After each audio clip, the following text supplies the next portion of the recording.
Olá, ouvintes e leitores, sejam bem-vindos à nossa leitura bíblica comentada.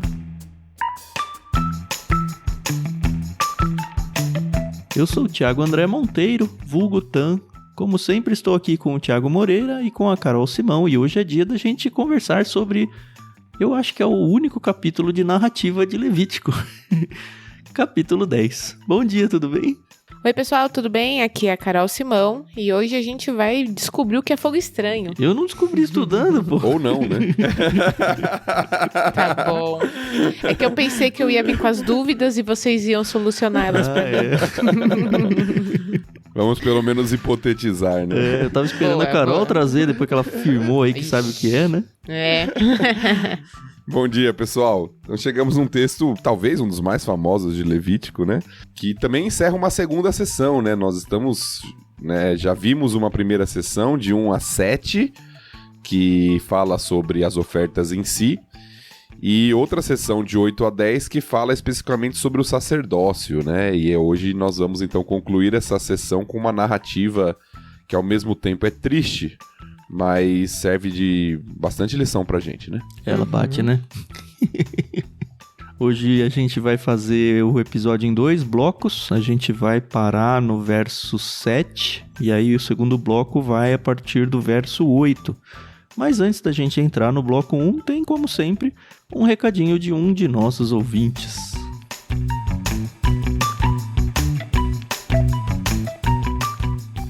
Oi, gente!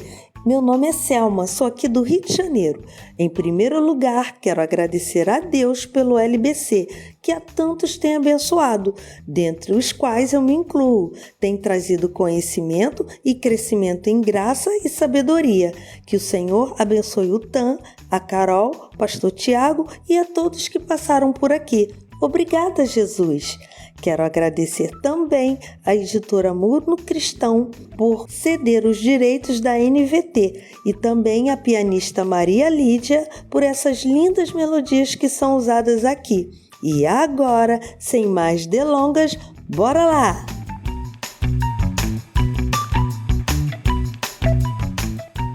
E fica o convite também para que você mande o seu recadinho.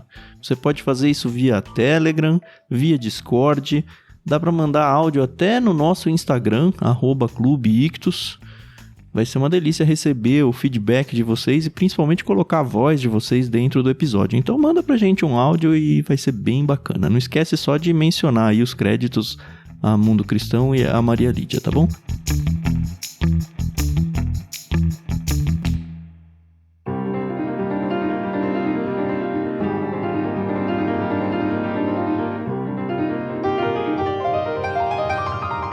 E é isso, vamos então ao bloco 1 de Levítico 10. Eu vou fazer a leitura dos versos 1 até o 7.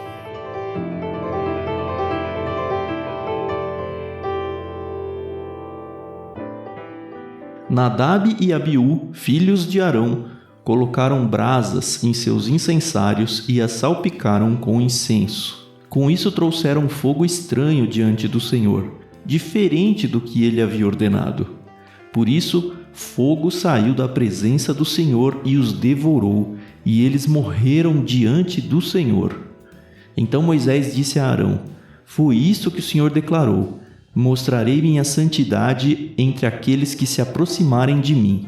Mostrarei minha glória diante de todo o povo. E Arão ficou em silêncio. Moisés chamou Misael e Eusafã, primos de Arão e filhos de Uziel, tio de Arão, e lhes disse: venham cá e levem o corpo de seus parentes para fora do santuário, para um lugar fora do acampamento. Eles se aproximaram e os puxaram pelas roupas para fora do acampamento, conforme Moisés havia ordenado. Então Moisés disse a Arão e a seus filhos Eleazar e Itamar: não deixem o cabelo despenteado, nem rasguem suas roupas em sinal de luto. Se o fizerem, morrerão, e a ira do Senhor ferirá toda a comunidade de Israel. Mas outros israelitas, seus parentes, poderão ficar de luto, porque o Senhor destruiu Nadab e Abiú com fogo. Não saiam da entrada da tenda do encontro ou morrerão, pois foram ungidos com o óleo da unção do Senhor, e fizeram conforme Moisés ordenou.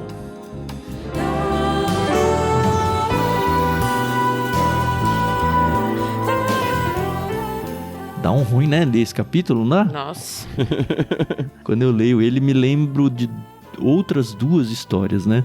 Uma é Ananias e Safira, eu acho que o Tiago já até mencionou aqui, isso aí lá no Novo Testamento. Se você não conhece a história, vai ler lá em Atos 5.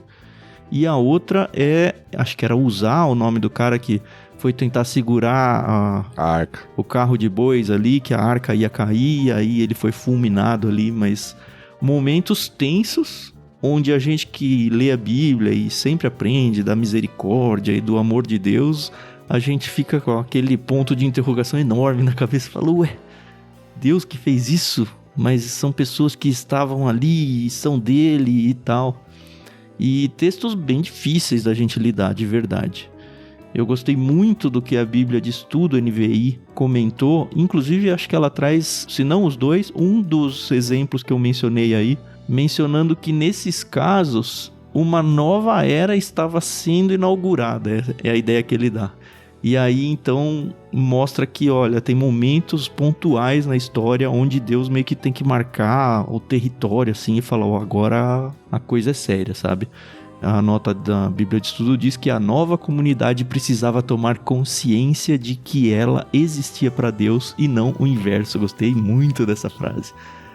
Nós existimos para Deus, não é Deus que existe para nós. É interessante porque esse texto é muito conhecido, né? Mas como Levítico é um livro diferente, vamos colocar assim, geralmente ele não é estudado de forma contínua como a gente está fazendo aqui.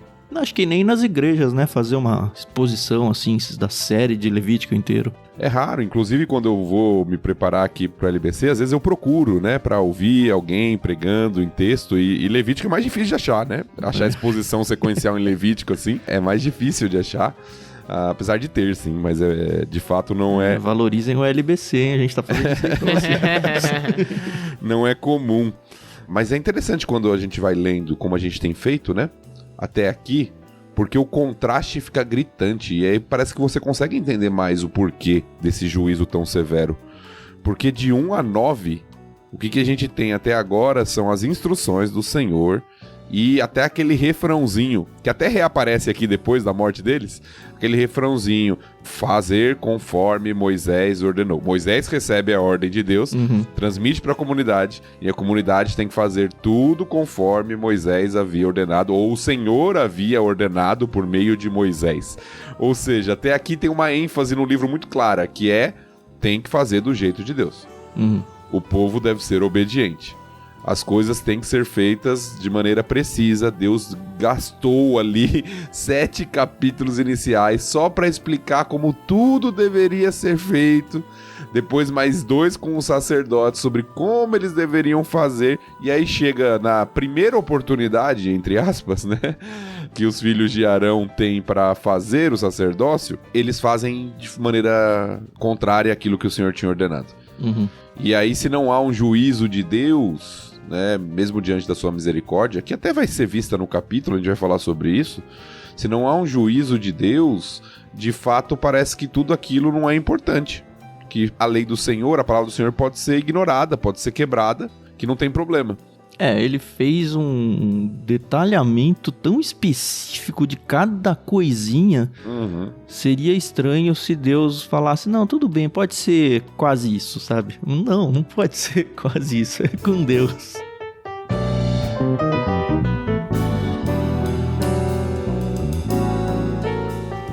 Algumas coisas que me trazem aqui, né? A gente tem, pelo menos declarado na Bíblia, 4 filhos de Arão, os 4 sacerdotes. Os 2 primeiros, os 2 mais velhos, Nadab e Abiú, são esses 2 que morrem. Depois vão aparecer e meio que tomar o lugar deles, Eleazar e Itamar. Eu fiquei na dúvida de verdade se eles tomaram o lugar deles ou se eles já tinham sido ordenados como sacerdotes naquela ordenação que a gente já viu, se não me engano, 1 ou 2 capítulos. Isso porque no final desse trecho que a gente leu, tem uma reprimenda muito grande para eles não saírem da tenda do encontro. Eu não achei nenhum comentarista falar disso, mas quando eles foram ungidos, eles tiveram que ficar 7 dias na porta da tenda do encontro e não podiam sair, lembra? Tanto que o capítulo passado começou. No 8º dia, então, aconteceu o que você quer. E de repente eles têm aqui os próprios irmãos sendo mortos, Sim. E uma orientação de, vocês não podem sair na tenda do encontro. Os outros parentes podem seguir com o enterro e tudo mais, mas vocês não. Eu fiquei muito na dúvida em relação a isso. Daqui a pouquinho a gente vai falar um pouquinho sobre outros textos que falam sobre poder ou não poder participar de alguma coisa que tem a ver com a morte de um terceiro, dado que se é um sacerdote. Mas mesmo quando chegar lá, eu acho que vai ter um negocinho que vai me incomodar um pouco. No capítulo 8, que é o capítulo que fala da consagração de Arão ao sacerdócio, lá só fala seus filhos. Então, justamente, eu fui pra lá procurar nomes, mas não tem nome lá. Não tem nome. Aparentemente, seriam todos os filhos de Arão. Sim. Aparentemente, né? Mas só fala Arão e seus filhos. Tá bom, mas aí o fato é que a gente tem que saber... Não, a gente não tem que saber nada. A gente quer saber... O que é esse bendito desse fogo estranho? Eu queria que você respondesse essa. Então, mas olha como são as coisas, né? Como a gente se ilude nessa vida. Porque eu estudei e eu falei, tá, ok. Aí já vim aqui, vocês já deram uma lapada falando que não. Nem que vocês não, sabem. Isso. Aí eu entendi. Nem vocês sabem, né? Como se a gente fosse autoridade, né? Eu tenho algumas suspeitas, tá? Mas são suspeitas e são minhas, tá? De novo. Sim. Eu não fui atrás... Na verdade, eu fui atrás, né? Alguns até acho que falaram alguma coisa, mas eu não achei ninguém afirmando, assim, categoricamente é isso. Mas corroboraram com a minha suspeita, pelo menos alguns deles. Certo. Mas segue aí. Não, beleza. Eu, nos meus estudos, né, eu não tenho, assim, tantas bíblias e comentários, mas a gente tem aqui muitas fontes, né, nem todas são tão confiáveis, mas beleza. Eu vi que pode, né, e aí, de novo, são as conjecturas, né, porque a Bíblia mesmo não especifica. Mas eu li que podem ter sido 3 possibilidades. Uma das possibilidades do fogo estranho é que eles realmente tinham pego um incenso que não era o incenso que Deus tinha ordenado que fosse utilizado para aquele fim. Certo. E aí, beleza, essa é uma possibilidade. O segundo é que eles podem ter acendido o fogo em outro local. Talvez usando o incenso correto, mas eles terem Eita! Não dá pra jogar mais na cabeça de grávida, hein, Carol? Quem sabe, mas agora né? Eu sou lactante, entendeu? Enfim, eles pegaram o incenso correto, mas eles acenderam no lugar errado. Então, realmente foi um fogo estranho que eles trouxeram. E a terceira possibilidade que eu li, novamente, gente, conjecturas, nada está certo, é que Nadab e Abiú possivelmente estavam embriagados.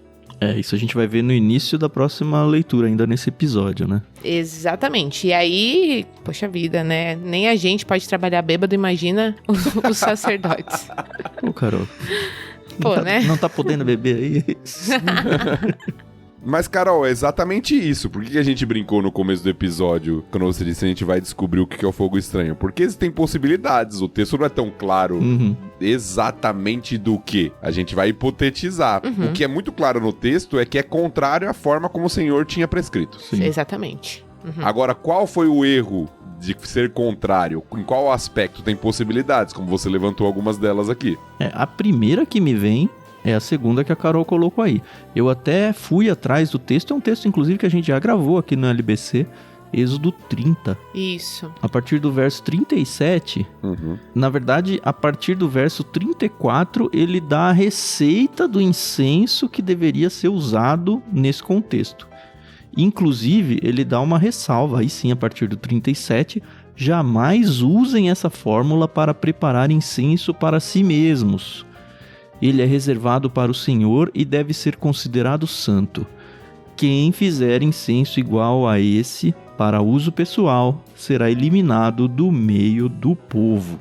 Parece que, se foi esse o caso, né? Foi o inverso. Eles fizeram não esse incenso para um uso pessoal, mas fizeram um incenso diferente para esse uso. Que, ok, não está declarado totalmente lá que a punição é a morte. A declaração da morte é pro inverso, é você usar esse incenso fora de um contexto santo ali. Mas eu acho que talvez valha a recíproca ali. E, enfim, Todas elas são muito boas, né? Porque a gente vê no próprio final do capítulo 9 o fogo de Deus lá consumindo o holocausto. A gente vê, olha, esse fogo nunca pode ser apagado. A gente já passou várias vezes em vários capítulos aqui. E o fogo aparecendo de novo aqui e agora numa forma condenatória, né? No final do capítulo passado numa forma de bênção, agora numa forma de maldição. O fogo saiu da presença do Senhor e os devorou, no verso 2. Então, assim, eles acabaram de ver o fogo e de Deus, o poder do fogo de Deus, se prostraram com o rosto no chão no final do capítulo passado. E agora o fogo de Deus matou 2. E não matou 2 quaisquer, matou 2 filhos do sumo sacerdote. Uhum. Só pra quem não tá familiarizado aí tanto com o costume aqui, o que era feito, né? O incenso, ele era produzido, né, por especiarias, né, como alguns vão dizer, com aroma, claro. E aí o que o sacerdote fazia ao queimar esse incenso? Ele pegava brasas de carvão que tinham que ser tiradas do altar. E aí alguns comentaristas, pelo que eu fui ler, entendem que talvez o erro foi não ter tirado essas brasas do altar. Tá. Ter tirado de outro lugar. Ah, tá. Sim. Pode ter sido um problema. Outro problema é que eles não fizeram na hora certa do dia. Porque tinha a hora correta para fazer cada uma dessas questões. Outros pegam o termo e pensam que a forma como eles fizeram está vinculada com algum tipo de oferta mesmo que os pagãos faziam. De adoração que os pagãos faziam. Porque a palavra estranho também pode ser traduzida como estrangeiro. Sim. Tá. É a mesma palavra ali, né? Ou seja, ele está fazendo segundo costumes de outros povos, dos pagãos. Poderia ser um outro problema também. Então, como a gente falou, são hipóteses. Né? O que é claro no texto, e talvez o texto não é tão específico, porque o problema de fato não é esse, né? O problema de fato é que eles não estão obedecendo a ordem de Deus. Seja pelo horário, seja por ter tirado de outro lugar, seja por ter imitando outros povos. O fato é, qual que é o grande problema? Depois que Deus passou todas as ordens com clareza do que deveria ser feito, eles estão fazendo de outra maneira. E também eu acho que a gente não pode imaginar que o Nadab e o Abiú fizeram sem querer. No sentido de eles não sabiam que eles estavam fazendo errado. Eles sabiam. Isso eu acho que o texto é bem claro. E, enfim, pagaram com a própria vida, né?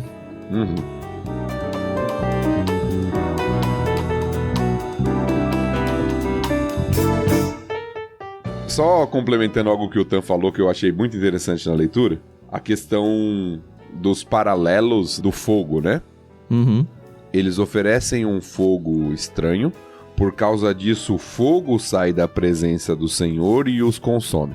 É interessante que o versículo anterior, que foi o último do capítulo 9, também fala de fogo saindo da presença do Senhor, só que era um fogo, como o Tan disse, para queimar os sacrifícios e não os sacerdotes. Sim. E que foi um fogo que gerou grande alegria e submissão. Agora, esse fogo também sai da presença do Senhor, e é interessante que o final do verso 3, enquanto no versículo 24 do capítulo anterior o povo gritava de alegria, no final do verso 3, Arão fica em silêncio. Ele era pai, né? Esse Arão fica em silêncio.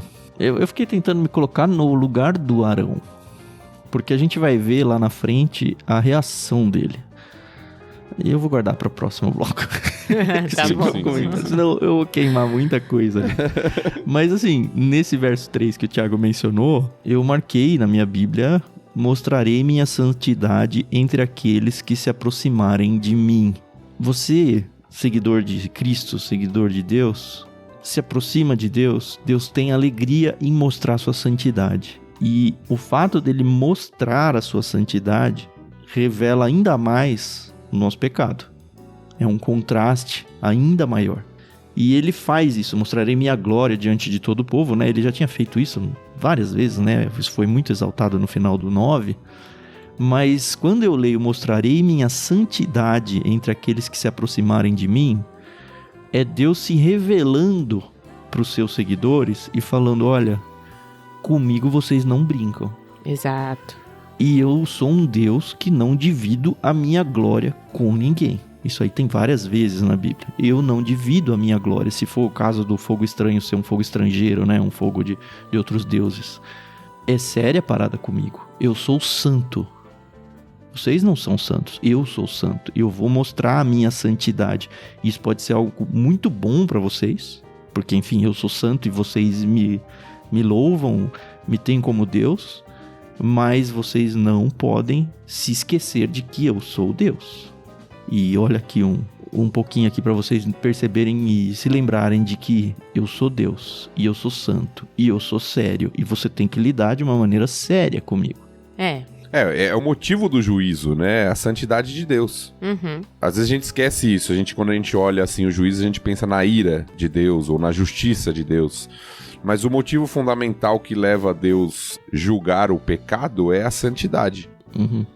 A sua santidade que não suporta a presença do pecado. Por isso, inclusive, né, olhando redentivamente, né, que Cristo morre na cruz para nos salvar, porque existe uma punição para o pecado.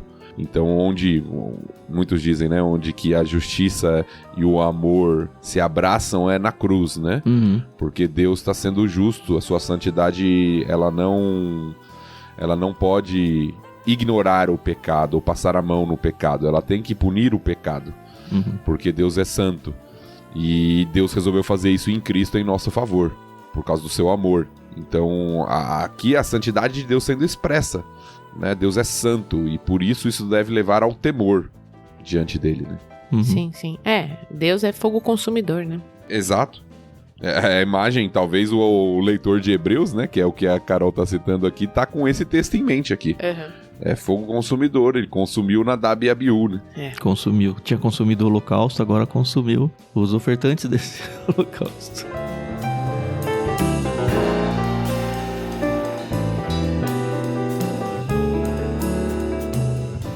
Agora tem um elemento também disso, Tan, que eu acho importante, né, no texto que você leu. Na NVI tá: mostrarei minha santidade entre aqueles que se aproximarem de mim. Que tem um conceito bíblico importante também, que quanto mais próximo, entre aspas, né? Todos nós somos sacerdotes no Novo Testamento, né? Uhum. Somos sacerdócio real, todos nós nos aproximamos de Deus. Mas dependendo da sua função dentro do povo, você vai ser mais cobrado por isso. No Novo Testamento tem aquele, não busquem todo mundo ser líderes lá, né? Porque a régua é maior. Exato, ser mestres, exatamente. E aqui, por serem sacerdotes, tem um elemento de exemplaridade também, né? Sim. Um elemento de que vocês são os sacerdotes do povo, vocês não podem fazer isso. Até no que a gente vai ler depois, né? Por que os irmãos não poderiam, né? Já lemos, na verdade, não vamos comentar.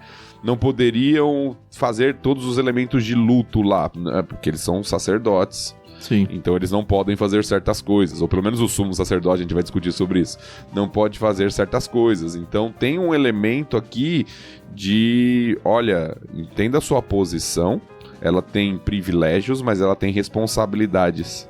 E quanto... Tem um comentarista, né? Eu até marquei a frase aqui nos meus estudos, que quanto mais perto um homem está de Deus, mais atenção ele precisa dar à santidade e à glória de Deus. Sim, para sua própria vida particular. Uhum. Assim, a gente olha, trazendo paralelo para os nossos tempos, né?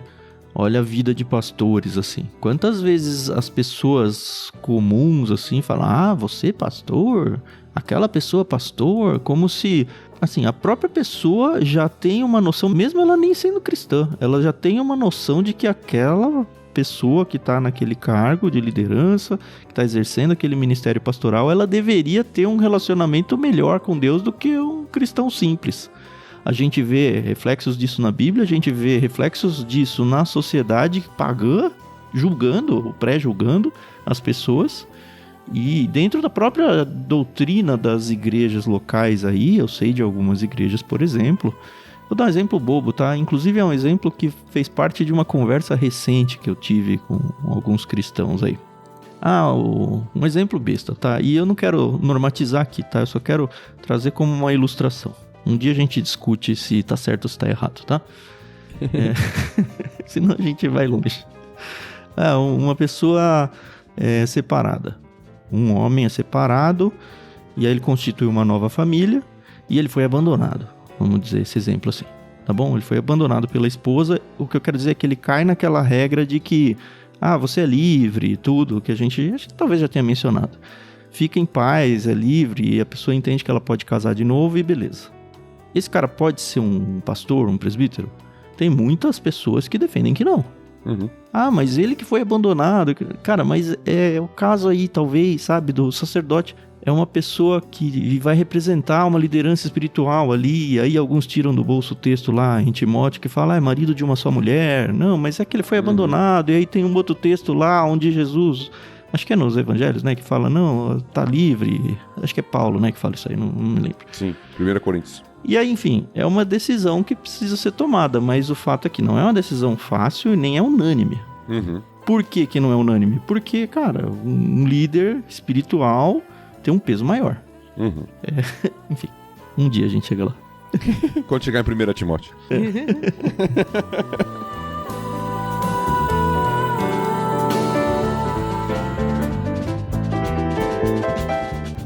Mas eu queria chegar na nossa estranheza, na minha, né? Não sei se é a de vocês, de não deixar os irmãos, eu não vou nem colocar o Arão aqui, tá? De não deixar os irmãos participarem do enterro do Nadab e do Abiú. No próprio livro de Levítico, a gente vai chegar lá, capítulo 21, quando a gente segue do 10 até o 12, diz assim, olha, o sumo sacerdote ocupa a posição mais elevada entre todos os sacerdotes, no caso Arão. O óleo da unção foi derramado sobre sua cabeça e ele foi consagrado para vestir as roupas sacerdotais. Nunca deixará o cabelo despenteado, nem rasgará suas roupas em sinal de luto. Não se contaminará por aproximar-se de um cadáver. Não se tornará cerimonialmente impuro, nem mesmo por causa de seu pai ou de sua mãe. Não deixará o santuário, nem contaminará o santuário de seu Deus, pois foi consagrado pelo óleo da unção de seu Deus. Eu sou o Senhor. Só lendo isso assim rapidão, a gente já fala, beleza, não pode, tá explicado. Só que no verso 10 falou o sumo sacerdote, que no caso era só Arão, por isso que eu tirei ele da equação. Só que nesse mesmo capítulo 21, dos versos 1 ao 3, diz o seguinte: o Senhor disse a Moisés, dê as seguintes instruções aos sacerdotes, os filhos de Arão. Nenhum sacerdote deverá se tornar cerimonialmente impuro por causa da morte de alguém do povo. As únicas exceções são seus parentes mais próximos. Mãe ou pai, filho ou filha, irmão ou irmã virgem que dependa dele, uma vez que não tem marido. Nesse caso, poderá contaminar-se. Aí eu falei, eles eram irmãos. Por que não foi aplicada essa regra para eles? E eu não tenho uma resposta. Só me é estranho. A única coisa que talvez me responderia, e foi por isso que eu disse lá no começo, é a impressão de que eles, com a morte dos dois mais velhos, tinham acabado de ser ordenados e consagrados. E aí eles estavam naquele gap de 7 dias e eles não podiam sair ali da frente e tal. Mas é uma inferência minha, não tenho, pelo menos não encontrei nada na Bíblia que afirmasse isso. Tem um outro possível elemento, e aí é possível mesmo, né? O meu não é possível, é isso. Não. Assim como o seu é possível, esse é possível, não é certo. Tô te zoando. Porque alguns afirmam que a questão aqui é por causa do tipo de morte. Você não vai encontrar isso num texto bíblico especificamente, mas seria de fato é uma exceção, porque quem não poderia de fato era o sumo sacerdote, o Tan acabou de ler o texto. Uhum. Os sacerdotes, quando eram parente próximo, poderiam fazer, mas vem uma ordem de Deus específica no texto para que eles não façam. Acho que é por isso que tem a ordem, porque seria a exceção. Normalmente eles poderiam fazer. Como representantes do povo, eles poderiam parecer que estão em rebeldia ou alguma coisa assim. Então, a morte de Nadab e Abiú não foi uma morte comum. Uhum. Eles morreram por se rebelar contra o Senhor. Então, alguns comentaristas afirmam que se os irmãos fizessem todo lá o pranto, né, o ritual de luto ali, que envolve várias coisas que até o texto descreve, né, com roupa, com uma série de coisas, poderia passar a impressão para o povo que eles estavam discordando do juízo de Deus. Conformados aí com a justiça divina, né? De alguma forma. Então alguns sugerem que pelo tipo de morte, por ser uma morte de rebelião contra o Senhor, e para que isso não ficasse uma impressão errada para o povo, o Senhor proibiu que eles participassem desse ritual fúnebre, vamos colocar assim, que era bem simbólico em Israel, né? Esse negócio de rasgar as roupas, de jogar terra na cabeça ou de despentear os cabelos. Exatamente. Então era algo muito visível e muito claro e muito simbólico. Então muitos sugerem que foi por causa disso que o Senhor proibiu os irmãos ali de participarem. Mas note que é uma sugestão. É uma possibilidade.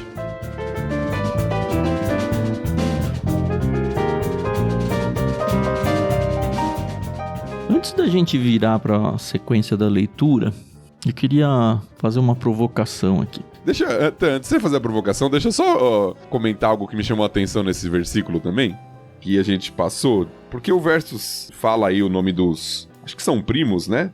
Misael e Eusafã. Eu fui atrás, eles aparecem na genealogia mesmo, são primos mesmo do... Primo de Arão ali. Eles são responsáveis em tirar o corpo, né? Isso. Agora é interessante porque o verso 5 diz assim: venham cá e levem o corpo de seus parentes da frente do santuário para um lugar fora do acampamento. Eles se aproximaram e os puxaram pelas roupas. Eu li um cara falando que isso aí evitava a contaminação. Sim, de fato, você não toca no cadáver, né? Então você evita de alguma forma a contaminação, mas o que me foi estranho lendo isso é que eles foram queimados e as roupas deles permaneceram, né? Opa, é verdade, eu não tinha pensado nisso. Que doido! Exato, né? O fogo saiu diante do Senhor, eles foram queimados, mas a roupa ficou aparentemente intacta. E eu achei só um comentarista, né, falando sobre isso, e a sugestão que ele deu, e novamente a sugestão, é porque a roupa, né, a túnica do sacerdócio era uma túnica especial. Anti-chamas? Não anti-chamas, mas... Não, mas preservada por Deus, igual foram preservadas as roupas no deserto que não envelheceram, né? Que doideira. Exatamente. Então aquela túnica, que era uma túnica santa, consagrada ao serviço ao Senhor, ela não foi consumida. Foi mantida, apesar do corpo do sacerdócio que não estava em santidade ter sido consumido. Eu já tenho isso como real pra minha vida. Pronto, é isso. Até porque não tem outra alternativa, né? Exato. Mas eu só vi um comentarista falando sobre isso. Quando eu li o texto, eu falei, eles morreram queimados e a roupa tá lá, né? Eu nem pensei isso. Ainda bem que você levantou essa bola aí, que é realmente muito curioso.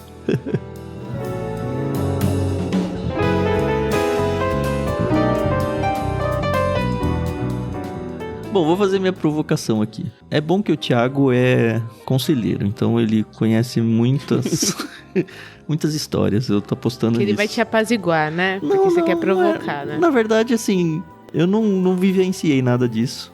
Pode ser que eu venha vivenciar algum dia, mas é que eu sei que muita gente vivencia. E eu acho que é uma oportunidade boa pra gente, talvez, ajudar a dar um norte. A gente tem aqui, já falamos bastante, sobre, Deus foi lá e ceifou a vida de um familiar, 2 familiares aqui. Tem toda a questão da posição espiritual e religiosa deles e tudo mais. Mas eu não quero me apegar a esse detalhe. O que eu quero me pegar ao detalhe é essa questão de, vocês não fiquem em luto, porque isso vai parecer que vocês estão discordando da vontade de Deus. Eu quero extrapolar isso para uma coisa mais ampla. Obviamente que se tem alguém muito próximo, alguém da nossa família que venha a falecer, a gente vai entrar em luto. Isso é normal, esperado e não é errado isso. Mas é que eu já vi algumas vezes cristãos, isso que me preocupa, que diante da morte de alguém na sua família ou no seu meio ali, a pessoa briga com Deus, sabe? Ela se afasta da fé, ela fica... Não só a questão do luto, eu não quero tirar o direito do luto delas, mas eu quero que a gente tenha a oportunidade de conversar sobre o quão pecado pode ser a gente ir tão fundo nisso a ponto de culpar Deus por isso ter acontecido e nunca perdoar Deus, sabe? Aquela coisa assim, e a pessoa às vezes até abandonar Deus ou abandonar sua fé, porque como assim Deus tirou essa pessoa de mim?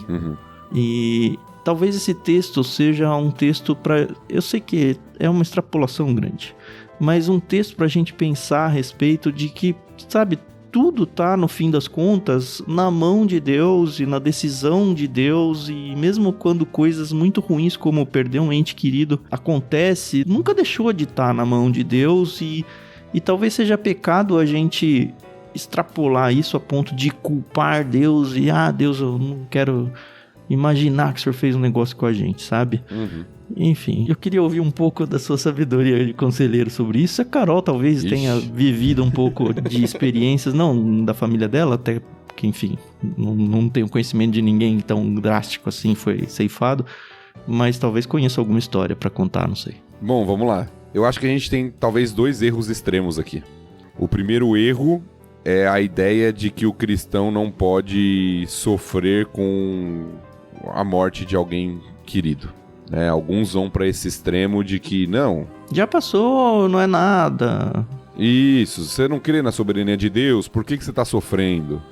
Ou se a pessoa é salva, ela tá num lugar melhor, então por que você tá sofrendo?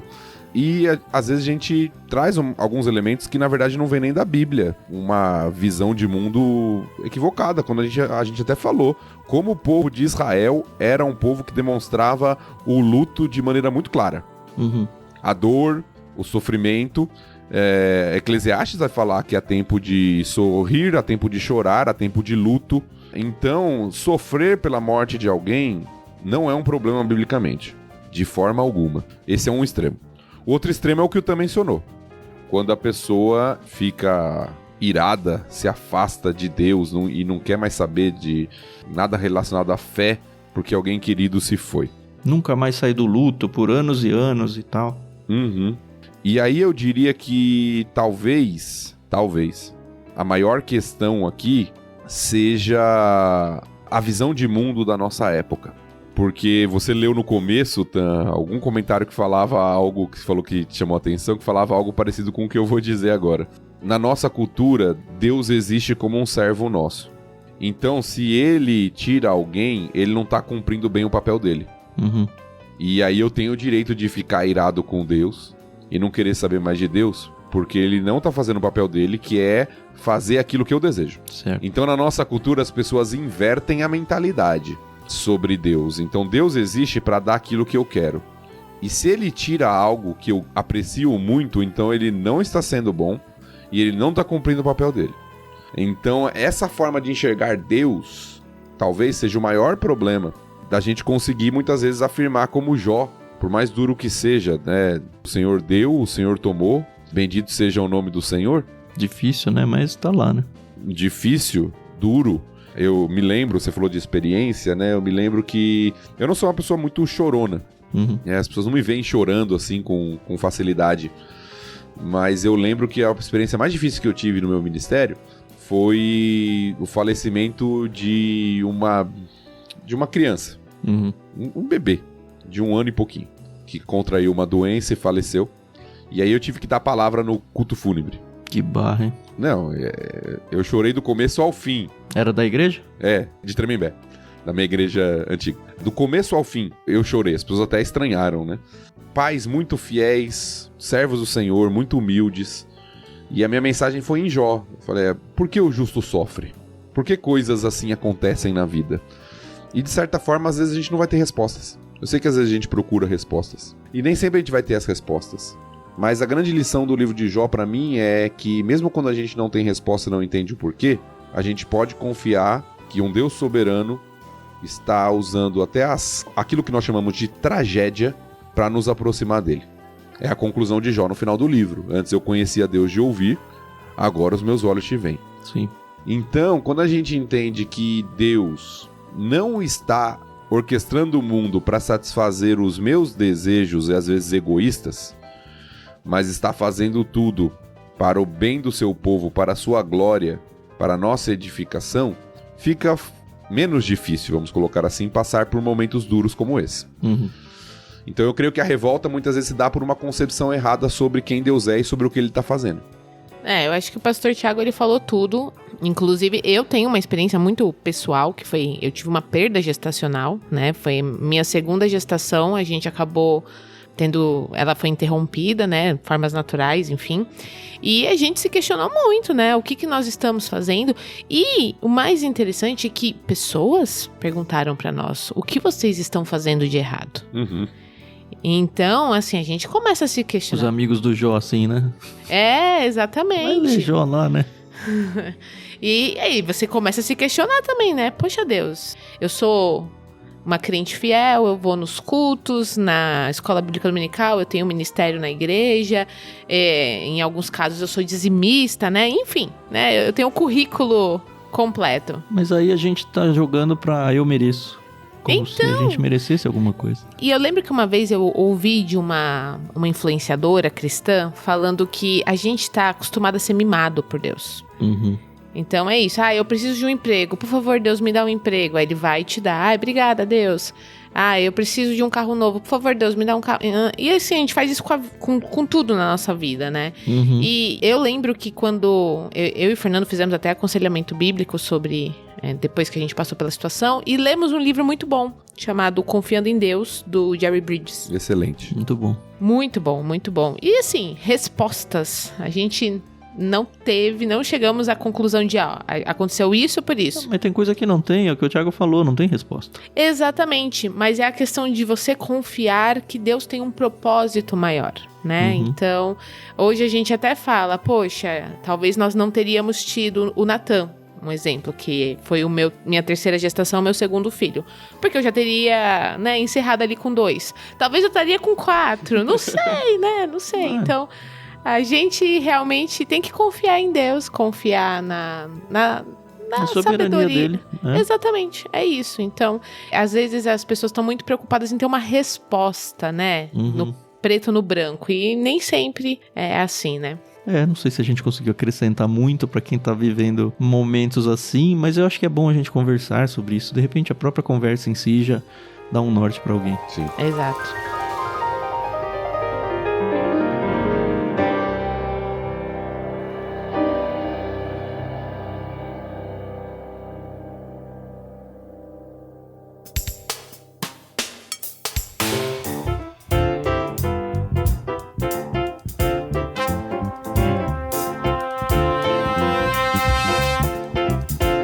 Vamos ao próximo bloco? Bora. Vamos lá. Então, Tiago, a partir do verso 8 até o final, verso 20.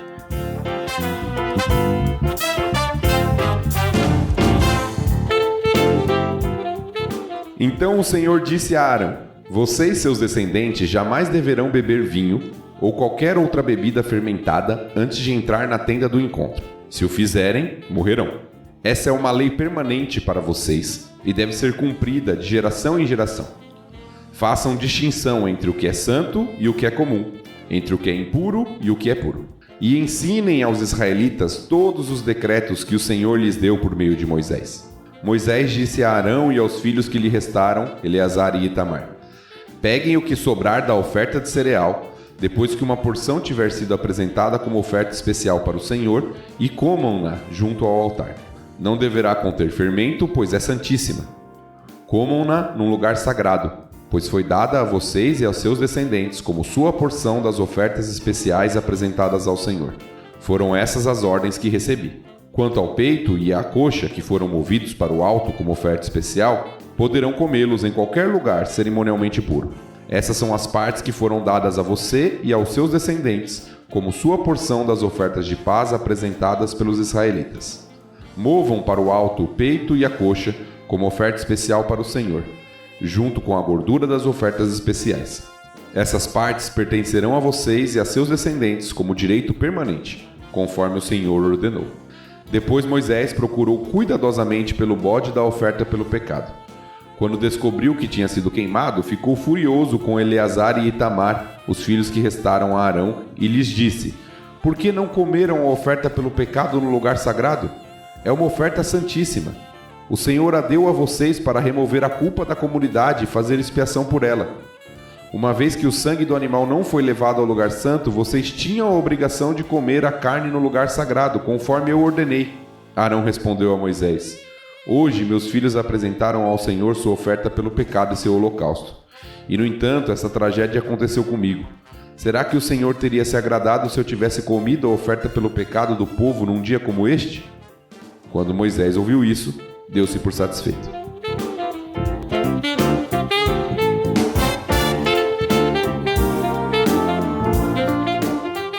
O que entra no meu coração quando termina esse capítulo, até porque ele nem dá a sequência, é mais ou menos o sentimento que eu tenho quando eu termino de ler Jonas. Tem uma resposta, mas não tem, e ficou, sabe, uma reticências ali, e vida que segue, sabe? É esquisito.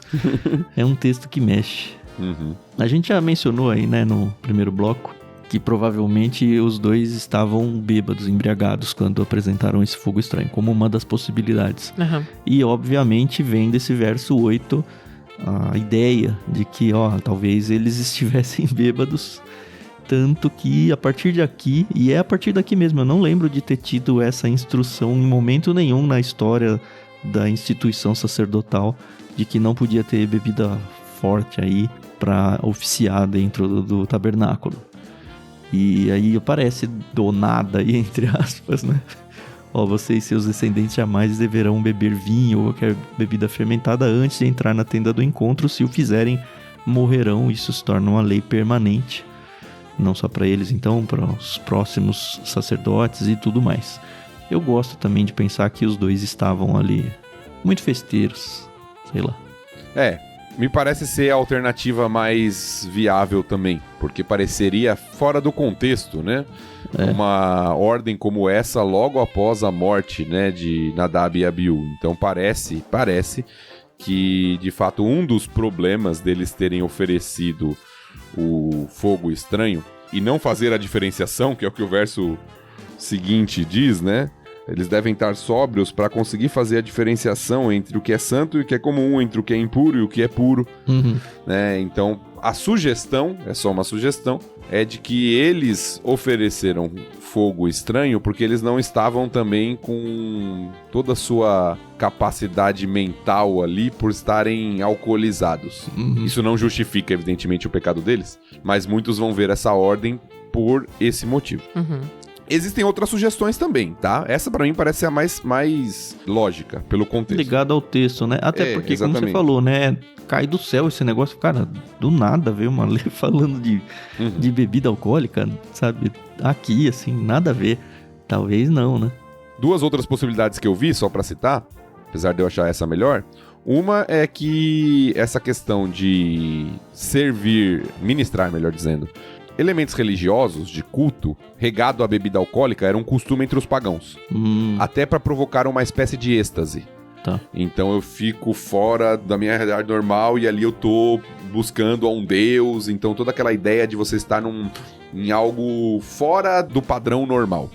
E talvez você, ouvinte, pense que isso aí não é muito comum hoje, mas é, viu? Uhum. Eu lembro, por exemplo, tinha um cara que estudava comigo que era do Santo Daime. Uhum. Eu não sei se é a bebida que eles ingerem, alguma coisa, mas que eles ficam todo fora do esquadro ali. Sim, isso é comum em tribos indígenas, né, e outros contextos. E uma terceira alternativa que algum comentarista sugeriu é que aqui seria uma continuação das proibições dadas a Eleazar e Itamar sobre a questão do luto.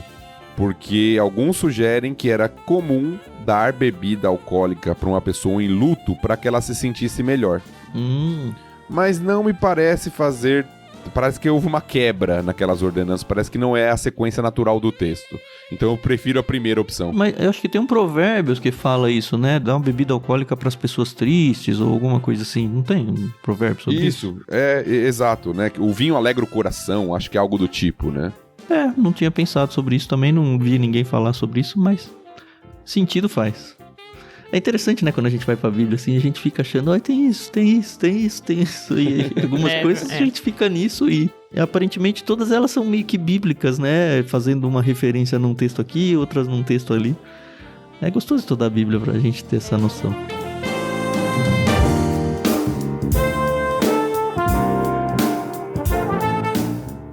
aqui acho que para nós levanta duas perguntas, né? E eu acho que a gente deve pelo menos pisar nas duas. Uma é se o cristão deve ou não beber vinho. Não vinho, mas bebida alcoólica. A gente já falou algumas vezes. E a outra, eu quero pegar justamente do verso 10, façam distinção entre o que é santo e o que é comum. Se a gente for para a raiz da palavra aqui, é entre o secular, né? Entre o que é impuro e o que é puro. E isso aqui pode se ir tão longe quanto se queira ir. A gente tem o Ictus, por exemplo, ele começou como um clube de leitura. Hoje ainda é, né? A gente faz leituras coletivas, mas a gente mandava livro para as pessoas. E uma das coisas que a gente tinha como característica mesmo era essa questão de ler livros seculares com cosmovisão cristã. Como leitor, assim, o leitor tem a cosmovisão, mas o conteúdo não necessariamente é cristão. Meio que na contramão de muita gente que defende que não pode misturar o santo com o profano, com o secular e tudo mais. Eu acho que a gente deve conversar um pouquinho sobre essas duas coisas, acho que até mais da segunda, porque assim, na primeira a gente já falou algumas vezes, a minha posição particular acho que não tem problema algum um cristão tomar bebida alcoólica, o pecado não estar na ingestão, tá na embriaguez, mas enfim, tá aberto aí a discussão. Bom, vamos lá. Para nós sermos honestos com o texto bíblico, eu acho que a afirmação de que beber bebida alcoólica é pecado, ela seria problemática. Jesus, né, multiplicou o vinho, as pessoas bebiam vinho naquela cultura, isso é muito comum de notar simplesmente lendo o texto bíblico. Eu sei que alguns vão argumentar sobre teor alcoólico e uma série de coisas, né, de que o vinho daquela época era diferente do vinho de hoje, uma série de coisas, porém é muito claro também que as pessoas poderiam, e alguns personagens bíblicos de fato ficaram, embriagados. Então, algum nível de teor alcoólico existia e as pessoas bebiam vinho. Isso é um ponto. Com isso, nós temos o outro ponto que as escrituras falam, do perigo da bebida alcoólica. Então, eu sempre, quando alguém me pergunta sobre isso, eu sempre falo, olha, eu não posso falar pra você, assim, beber é pecado. Certo. Porque eu não estaria indo contra, pra mim, claramente o que o texto diz. Porém, ao mesmo tempo, a Bíblia dá várias advertências sobre o perigo da bebida e do descontrole com relação à bebida. Então, eu particularmente não bebo. É uma posição minha. E você ainda é um pastor, né? Exato, é uma posição minha, porque tem perigos. Tem a questão, né, também do ministério, mas não só do ministério, da nossa cultura mesmo, de que muitas pessoas podem... Isso pode levar a tropeço para algumas pessoas, né? Algumas pessoas podem se ofender em uma série de coisas. Então, eu particularmente não bebo, não trato como pecado a ingestão da bebida, mas sempre alerto sobre os perigos que a Bíblia afirma de você não ter o controle devido sobre a bebida. Ok. Eu defendo, assim, a mesma posição do pastor Tiago. Eu não recrimino quem consuma. Eu decidi, por uma opção minha, também não beber. Porque uma vez eu tava até conversando com meu pai. Vai que eu gosto, né? Vai que eu foco no negócio, né? Vai que vira bagunça. Mas a gente dá risada, mas é verdade, né? Mas é isso mesmo. É um risco que não precisa ser tomado, exato, né? É o perigo. Exatamente.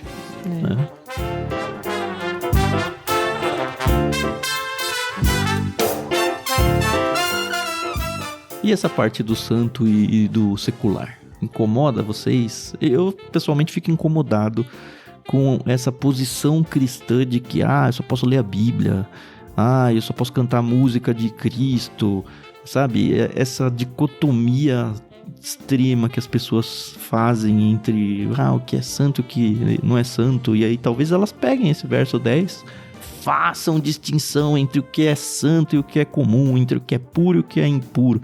E aí? Eu acho que há uma compreensão errada sobre isso na nossa cultura. A gente vai trabalhar mais sobre isso nos próximos capítulos, né? Os próximos capítulos vão ser justamente sobre as leis de pureza e impureza em Levítico. Sobre aquilo que é considerado puro, aquilo que é considerado impuro. Então, eu acho que é uma má compreensão sobre isso. Eu acho que a questão da pureza e impureza permanece em toda a Escritura, mas ela vai falar, relacionado principalmente no Novo Testamento, a questão de pureza no sentido moral, de pecado, né? No sentido de você se manter, talvez o termo que a gente mais usa é santo mesmo. A santidade, buscar uma vida de santidade. Hoje em dia, as pessoas... o que me incomoda é o pensamento de dividir a vida entre sagrado e secular. Então, o que é sagrado? O sagrado é o domingo. E durante a semana eu faço o que eu quero. Como se o resto da vida não fosse sagrada, né? Exatamente. Sagrado é o culto, mas o trabalho, ele é secular. As pessoas fazem essa divisão e esquecem que a pureza e a santidade deve se dar em todas as áreas, em todos os momentos. Exatamente. Então, pra mim, o que me incomoda justamente é essa visão muito compartimentada, vamos colocar assim, da vida. Tem o carnaval, mas depois tem a quaresma, né? Exatamente.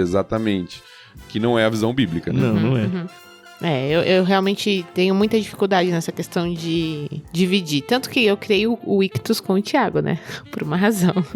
Sim. Então, eu acredito sim que a gente tem que ter um óculos cristão pra tudo que a gente for fazer na nossa vida. Tudo mesmo.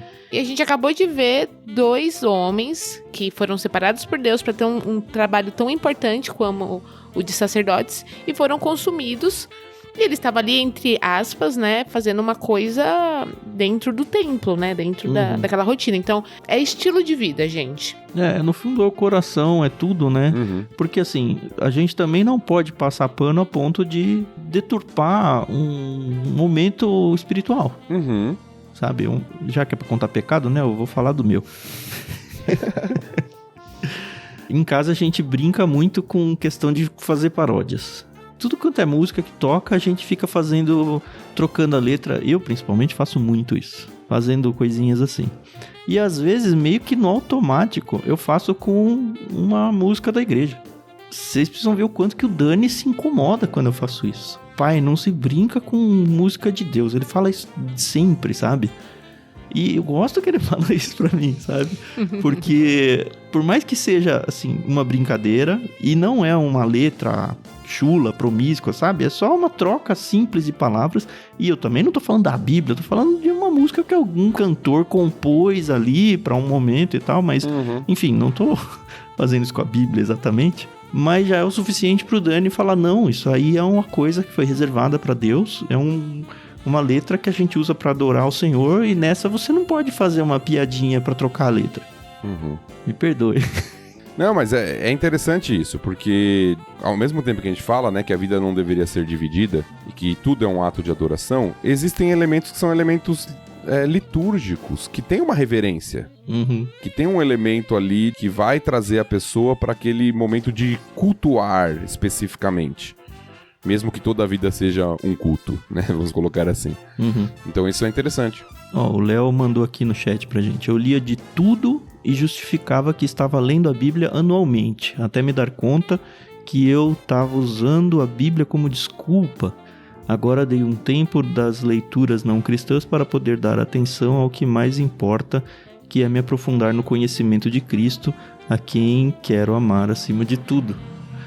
Cada um vivendo o seu contexto, é isso aí, Léo. Às vezes a gente desfoca de Deus e só se perde nas coisas que não são de Deus.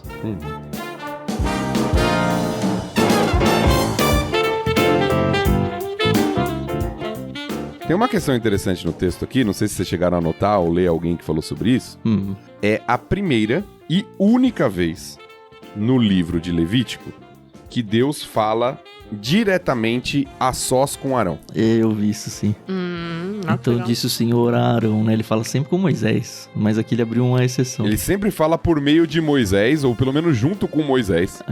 E aqui é a única vez no livro onde o Senhor fala diretamente a Arão. Eu só não sabia que era a única no livro, mas eu tinha notado que foi. Eu falei, ué, o que aconteceu? A única vez no livro. É interessante, né? Eu acho que isso mostra, inclusive, o cuidado de Deus ali, diante de tudo que tinha acontecido com Arão, e a seriedade de tudo aquilo que está acontecendo também. Sim.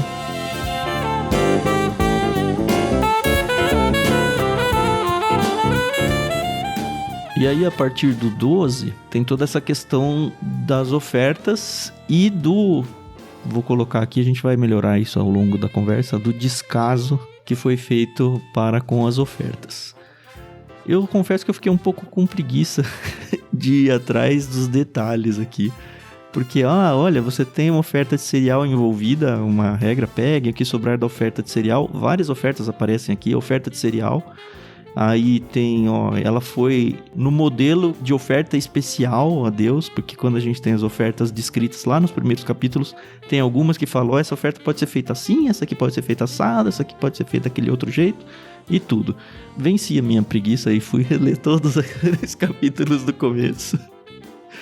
E aí vai aparecer ofertas de paz, no 14 vai aparecer oferta pelo pecado no 16, e é o pecado do povo. A oferta pelo pecado eram 4 tipos diferentes, e aqui eles estão fazendo uma que foi, o animal foi, aliás, o sangue ele foi derramado num local diferente, porque também a oferta do pecado, dependendo de qual era, o sangue era derramado num lugar diferente, porque o propósito era diferente. Fato é que depois de tudo isso, o sacerdote devia ter comido parte dessa oferta e ele não faz. E isso deixa o Moisés muito irritado. Ele fala, olha, no 17, né, era uma oferta santíssima. O Senhor deu para vocês removerem a culpa da comunidade. Vocês tinham a obrigação de comer a carne no lugar sagrado. E aí a carne tinha que ser comida e tinha que ser no lugar sagrado, porque era uma oferta santíssima. Tirando tudo que eu estudei aí, essa a questão que faz com que isso fosse necessário. E, cara, Deus acabou de matar 2 porque levaram um pouco estranho. E de repente, minutos depois aí, vocês estão fazendo a coisa errada de novo. E me deu aquela coisa, agora Deus vai matar os outros 2 também, sabe? Provavelmente o Moisés ficou muito temeroso disso. Sim. E, enfim, temos a resposta do Arão aí, que a primeira leitura beira pra mim essa questão que a gente já falou. Não, eu tô muito bravo com Deus, eu perdi 2 filhos hoje, como é que eu ia servir como sumo sacerdote, ou como que eles iam servir como sacerdotes, dado tudo que aconteceu com a nossa família? E assim, no verso 20 a gente vê o Moisés falando, deu-se por satisfeito, Moisés, mas na minha leitura do Tan, assim, poderia ser, e Deus matou os outros 2 também, e caberia nesse capítulo. Graças a Deus não foi, né? Mas eu achei muito interessante. E eu acho que isso aqui tá propositalmente para nos ensinar uma lição. De fato, eles tinham o direito de comer aquela oferta e se recusaram a comer por causa de tudo que tinha acontecido.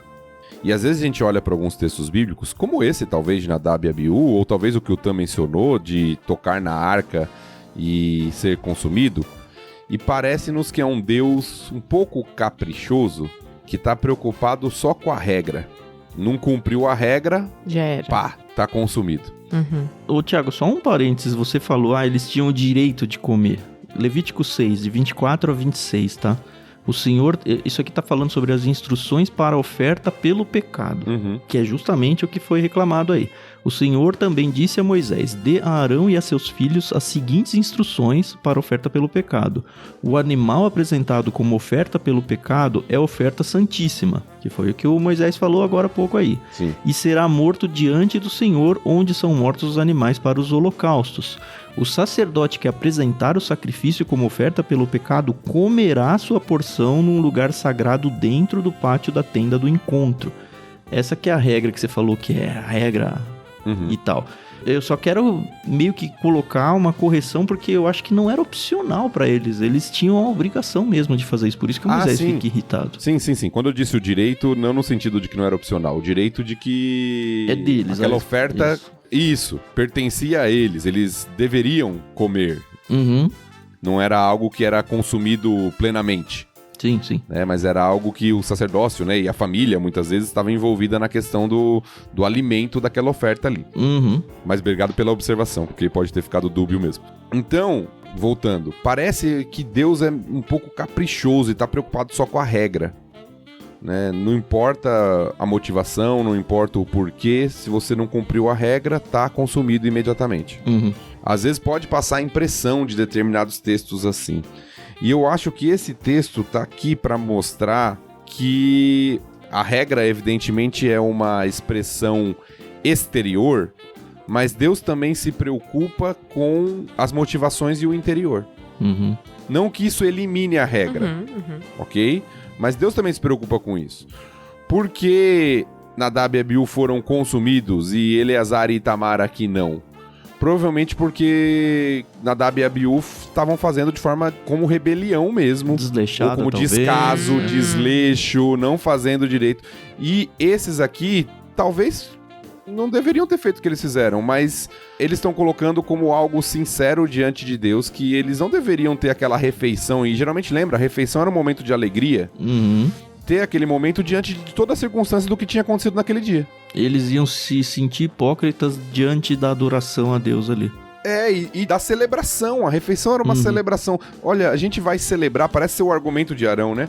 A gente vai celebrar diante de tudo aquilo que aconteceu, né? Será que Deus ia se agradar? Né? Será que o Senhor teria se agradado se eu tivesse comido? E ainda assim eles não abriram mão de fazer, né? Aham. Então será que o Senhor ia se agradar de fato se eu estivesse aqui com os meus filhos, celebrando e num momento de alegria, de celebração ao Senhor diante de tudo aquilo que aconteceu? Será que era isso que o Senhor ia querer? Então parece que e Moisés entende a resposta. O texto fala que Moisés se dá por satisfeito, apesar de não falar nada de Deus, mas Moisés aqui sempre aparece como um representante divino, né? O porta-voz de Deus em Levítico. Parece que Deus se deu por satisfeito aqui com a resposta deles. Ok, tá entendido por que eles não estão fazendo e faz sentido. Então vai ter uma exceção aqui nesse caso. Para eles, não vou consumi-los por não fazerem aquilo que estava prescrito, porque existe uma motivação correta diante daquilo que está sendo feito. Combina com aquele e Arão ficou em silêncio que eu deixei pendente da primeira leitura, né? Sim. A gente vê aqui, e eu me colocando no lugar do Arão e um pouco daquilo que a gente falou, né? Ele tinha a opção de se revoltar contra Deus, de jogar tudo pro ar e tudo mais. Mas apesar dele ter perdido 2 dos seus filhos, primeiro ele faz a oferta, né? Por mais que ele não tenha comido, mas ele oficia ali o que ele deveria fazer, porque enfim, era uma oferta pelo povo, pecado pelo povo no caso ali. Mas tanto a parte do silêncio dele, quanto isso que a gente acabou de ler aí no final, demonstra, acho que até publicamente, que ele se submeteu ao juízo de Deus. Por mais duro que tenha sido. Sim. Isso me lembra muito de Jesus. E dos debates de Jesus com os líderes religiosos, que se atinham muito à letra da lei, e Jesus muitas vezes trabalhava a questão do coração, né? Texto de Mateus 15, né? Quando os discípulos de Jesus são acusados de comer com as mãos sem lavar, sem fazer a lavagem cerimonial, a mão impura, né? A gente tá falando de pureza e impureza aqui. Jesus vai falar pra eles, olha, vocês acham que é o que entra pela boca que contamina o homem? Não é o que sai do coração? Então, às vezes, aquela preocupação, ou até a questão de comer o pão, que Davi comeu o pão, que era destinado só ao sacerdócio, né, numa situação extrema, será que o Senhor está preocupado só com o cumprimento da regra e não com o coração? Tem várias advertências bíblicas sobre fazer sacrifícios, inclusive, com o coração distante do Senhor. Textos como esse nos lembra que não é só obedecer, por obedecer. A obediência, ela tem que ter a motivação correta. E parece que o texto termina dessa forma, eu acho que é uma grande lição. Não lição de, então eu posso descumprir o que Deus fala quando com uma motivação boa. Não, o ponto não é esse. O ponto é que Deus não está preocupado só com a atitude exterior. Ele não é legalista, né? Ele dá a lei, ele exige o cumprimento da lei, mas ele não age de maneira legalista.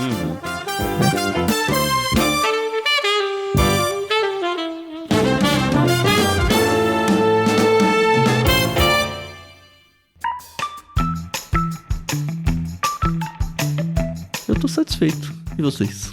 Sim, a gente não teve aquela resposta. Eu ia falar, eu vou almoçar já, mas ia ser uma piada ruim, desculpa. Piada de pastor. O que você ia falar, Carol? Não, eu ia falar que a gente não teve, assim, uma resposta preto no branco do que é o fogo estranho, mas no fim das contas é a questão, né, do pecado, do coração. Então é isso. Na dúvida, não usem a receita lá do incenso pra fazer em casa, né? Não vai dar bom.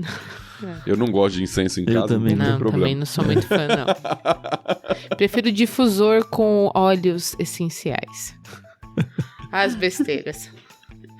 Recentemente eu vi esses memezinhos de lição de escola, sabe? Que a criança vai respondendo a pergunta. Encontre o erro na frase.